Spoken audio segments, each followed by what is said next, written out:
I am a first-generation migrant who came to Australia 8 years ago. My wife and I have diligently paid our taxes and worked 60-hour weeks to save for a down payment on our only home. I take every opportunity to actively participate in community events that help me integrate within the Australian society.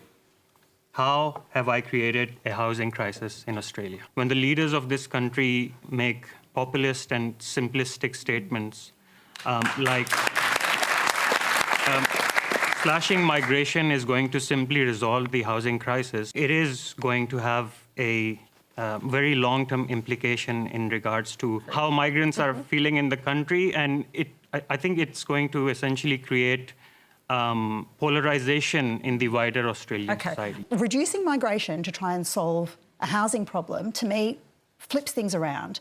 If we've got a housing system that is not enabling us to bring in the people that we need, then that's going to be really costly. And businesses will tell you it's costly because they can't get the workers that they need. The universities will tell you it's costly because it hits one of our most successful export industries.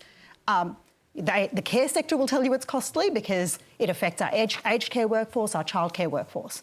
So if we don't get our housing system right and we can't accommodate the workforce that we need, the working age population we need, that creates all sorts of problems elsewhere.